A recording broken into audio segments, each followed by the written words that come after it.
I have never thought of myself as the smartest person in the room, but I was always confident enough to express my thoughts clearly. I wasn't known for being particularly articulate, but I was never at a loss for words either. But now I feel kind of dumb. Have I been pretending all this while?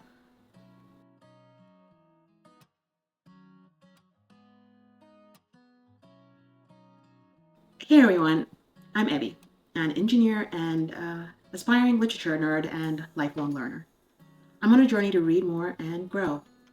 For a time now, I've been struggling, like really struggling, to find the right words and to string together coherent sentences properly.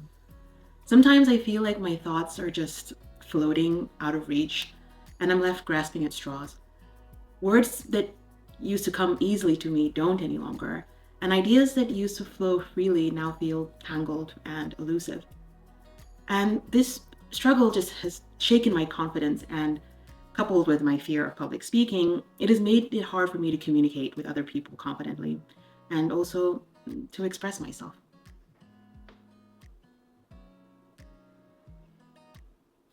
12 years of school and 4 years of university, and even more time in university, 4 years or so of graduate school. We are told in most of the world that this is the path you have to take in order to become smart, to build a foundation of knowledge that will carry you throughout your life. I've always wanted to be smart, to not just be seen as smart, but to truly master the art of thinking and speaking. Though I didn't go to graduate school, I did graduate from engineering school and worked for a time as a petroleum engineer, and then later joined the tech space. So, in a nutshell, I think I did, in part anyways, what was suggested. But what happened? Is it early onset dementia? Well, I don't think so. What changed? What was I doing before that I'm not doing any longer? Again, was I ever that smart to begin with? These questions just wouldn't leave me alone. They haunted me as I fumbled through conversations, tripping over words that used to come naturally. It started to affect my work as well. I found myself struggling in meetings, unable to explain concepts I was once fluent in. My confusion deepened when I began to actually investigate the real reasons I wanted to be seen as smart in the first place. And when I stripped it all down, I realized it came to one thing: money.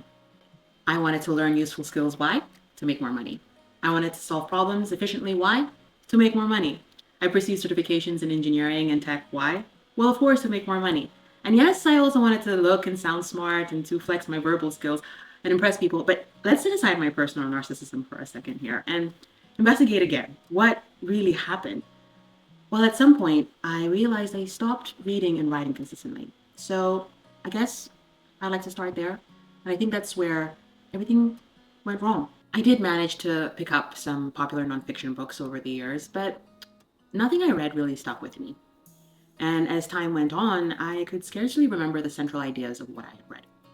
I started to tell myself a story of not having enough time to actually continue to read. And at some point, reading and writing stopped being a permanent place in my life and it was relegated to a hobby of sorts. So some time ago, I decided to change all that and embark on a journey of learning. And I decided to look on the bright side, as I realized I was lucky because I grew up on a different country, on a different continent, and I got to miss out on a lot of great American and Western literature in general. And I saw this as an opportunity to learn and to grow, starting from there.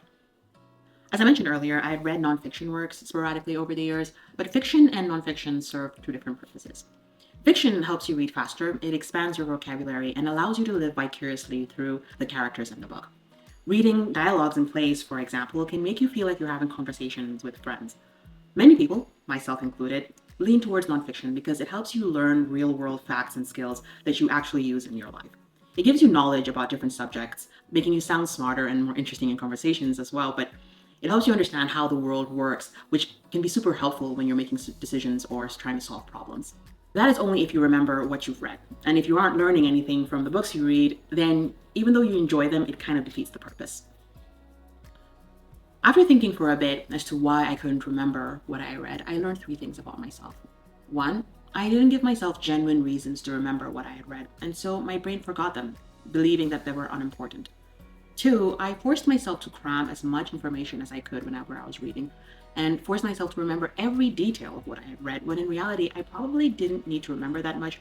I should have followed the 80-20 rule, where I only needed to remember 20% of what I had read to master 80% of the skill. And number three, skills and knowledge compound over time. So had I to start over and develop my skills, there was no need for me to do that. All I needed to do was just continue to dedicate about an hour or even 30 minutes of my day to read and write. And I feel like my skills would have been maintained or at least progressed by this point. And it was then that I realized that this quest towards learning was something I had to restart. And thinking clearly, or learning how to think and learning how to learn, was going to take time. And so I decided to name it a journey called Ithaca, after the poem.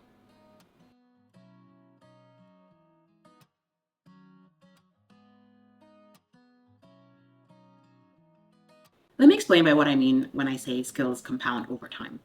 There's something called the learning curve. It's a graph that shows how much better you get at a skill over time. In the beginning, just practicing a little bit can make a big difference, but you have to practice. For example, I'm an African girlie, and knowing how to cook was a requirement in my mother's household. But everyone who's learned that skill can tell you, and no one has ever learned how to cook just by watching videos or watching their mom. You learn how to cook by actually doing it yourself. The same goes for reading books. Reading can only make you smarter if you give yourself a reason to remember what you've read.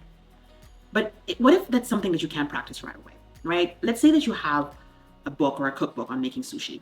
Because, if you're unaware, in this economy, shrimp tempura, you need to have oil money to eat that shit, okay? So let's say you go out, ideally you would read about it, right? Buy a cookbook, read about it, and then practice it.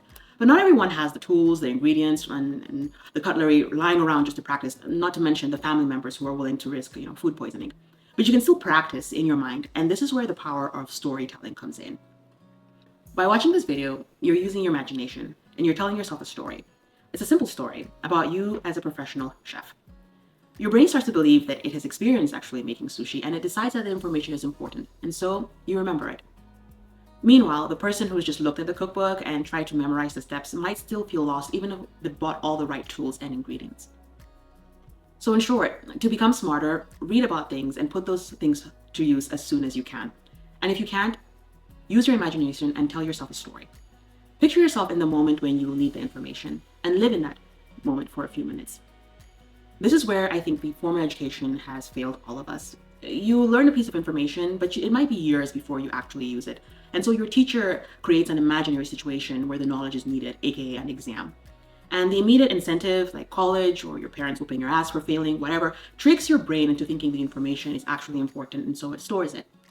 But once the exam is over and the stress is gone, your brain decides the information isn't useful after all, and so it discards it.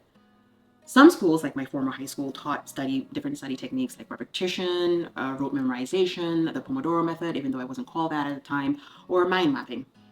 And I truly believed these would help me learn faster and get better grades. And it did help me. They did help me get better grades at some point. But as I prepared for my A-level examinations and later when I entered college, I found that doing practice questions gave me the best results. And this is because when you do practice questions, you're telling yourself a story again, a story of you taking an exam. As you solve the questions, you simulate the actual environment where you'll need to use what you've learned. With each correctly answered question, you tell yourself a story of success, which builds your confidence and convinces your brain to retain the information. So if you're a student, if you're still a student, my advice is to create as many practice questions as possible. You can never have too many. Use all the materials you've read. Your textbooks are full of those practice questions at the end of every chapter for a reason. Use them, make questions from your notes. And I used to stalk my professors and go to their office hours and demand that they validate the questions that I had made for myself. And those are some of the tips that really helped me. But what if you're like me and you are no longer in school and you're starting to worry about early onset dementia? Well, I think we're back to reading again. Reading and writing, and telling myself a story about having time to do those things. So, read a lot. Don't discriminate. Read everything you can get your hands on, fiction and nonfiction. Nonfiction gives you years of experience and knowledge in just a few pages, while fiction helps you use vocabulary in new and impressive ways. Read newspapers, online articles, blogs, everything. Some people online will tell you to read a book a month or a book every week to get ahead of 99% of the people. I don't think that they're telling you the whole truth. They'll recommend the popular books that have made the rounds on all the productivity guru YouTube channels. But here's the thing, what you don't use, you lose. So if you're uninterested in a topic, don't waste your time reading it, is my advice. And with no more practice exams and college behind us, what can we do? Well, we can still use the power of our imagination and write. It's not about how much we've read, right? It's about how much we're able to retain and how much we've learned. You can still read a book a month for years and still pull a blank when asked what the last book you read was about. It's happened to me. So, writing is an extension of thinking. It's what I've been doing. I try to jot down notes and summarize things that I've read, and when I'm done, I write some mini essays on them. And this has helped a lot. It's helped me retain information very, very well. It's a lengthy process, and I may not be able to brag on any social media account that I have that I read a book a week, but I can outline my thoughts better and give detailed explanations on various topics I've studied over the last few months.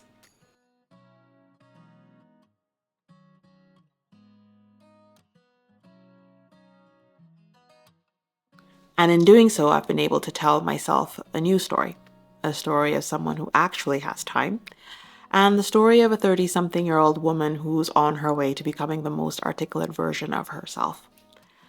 Someone who can explore the ideas we find in myth and history and write about them in a way that moves and captivates others. The process of growth is very slow, and yet the process of deterioration feels very quick and rapid. It's like that saying, how does one become bankrupt? It's very slowly and then all at once. And I feel that that's how I lost my ability to speak and think clearly. Very slowly, and then it was off a cliff. So I'm left feeling kind of impatient, and I want the skills of instant recall, like right now. But if you're like me, you want a lifelong skill. And so I have to remind myself to be patient. I understand that it is a virtue. I'm not all the way there yet, but yeah, to be patient and enjoy the journey to Ithaca. I've created another channel where I will explore what I've been writing for the past couple of months, and I'll make some video essays about them. I hope that, I'll see some of you guys over there, and let's enjoy this journey to Ithaca together.